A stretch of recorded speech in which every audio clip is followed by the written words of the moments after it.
antecedents and organizational performance implication of internal audit effectiveness, some proposition, and research agenda.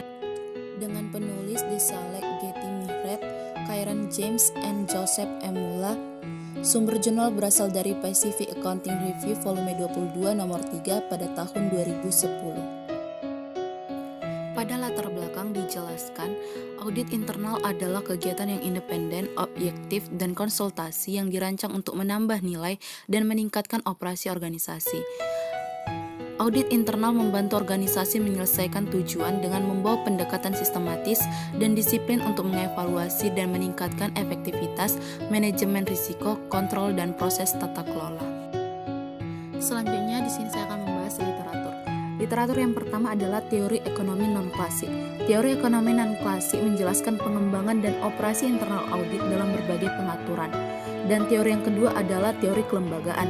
Teori kelembagaan ini menjelaskan bagaimana struktur dan praktik organisasi dibentuk melalui perubahan yang disebabkan oleh tekanan kelembagaan. Yang ketiga ada teori Marx tentang sirkuit modal industri yang menjelaskan produksi kapitalis sebagai penggandaan diri modal yang menandakan peningkatan modal dengan terus menghasilkan nilai lebih atau laba seiring waktu. Yang keempat ada menghubungkan teori kelembagaan dan teori Marx.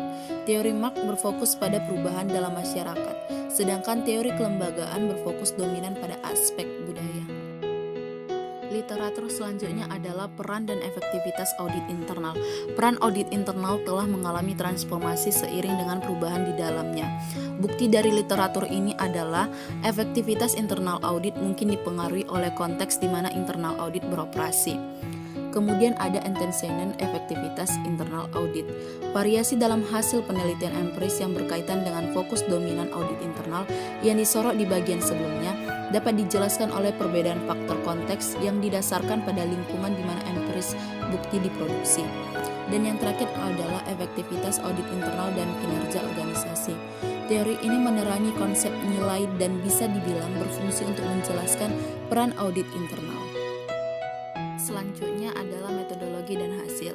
Metodologi penelitian ini menjelaskan teori institusional dan teori Karl Marx dari sirkuit model industri untuk mensintesis literatur audit internal yang relevan untuk dikembangkan proporsinya yang dapat dibenarkan secara teoritis dan menyoroti agenda penelitian operasional. Selanjutnya ada diskusi hasil. Makalah ini berpendapat bahwa dinamika dalam pengaturan audit internal mempengaruhi efektivitas internal audit dan internal yang efektif dapat dikaitkan secara positif dengan organisasi kinerja. Kesimpulan dari makalah ini adalah memberikan landasan teoritis untuk studi efektivitas internal audit dan kaitannya dengan konteks di mana audit internal dipraktikkan dan untuk kinerja organisasi. Banyak ulasan berpendapat bahwa efektivitas internal audit dipengaruhi oleh dinamika yang berlaku di internal audit. Setelah membahas isi keseluruhan dari jurnal internasional audit internal tersebut, di sini saya akan paparkan kelebihan dari jurnal tersebut. Kelebihan yang pertama adalah penyajian abstrak, pendahuluan, dan literatur sudah bagus. Kelebihan yang kedua, penelitian terdahulu sudah disajikan dengan cukup lengkap. Dan kelebihan yang ketiga adalah daftar pustaka yang digunakan sudah cukup untuk mendukung penelitian berikutnya. Namun, artikel tersebut juga mempunyai kekurangan. Kekurangan yang pertama adalah pada latar belakang tidak memuat fenomena yang terkait dengan variabel yang dijelaskan. Kekurangan yang kedua, tidak adanya rekomendasi untuk penelitian selanjutnya. Dan kekurangan yang ketiga adalah tahun dan sumber referensi yang digunakan penulis sudah terlalu lama dari tahun jurnal diterbitkan. Saran yang dapat saya berikan adalah yang pertama, sebaiknya memuat tinjauan pustaka agar penjelasan hubungan dari antar variabel dapat dipahami dan dapat memperdalam pemahaman tentang masalah yang hendak diteliti. Saran yang kedua adalah sebaiknya memberikan rekomendasi untuk peneliti berikutnya apakah penelitian tersebut mempunyai kekurangan ataupun kelebihan yang membantu penelitian selanjutnya. Apabila mempunyai kekurangan, maka hal apa yang harus ditambah ataupun dikurangi dari penelitian tersebut.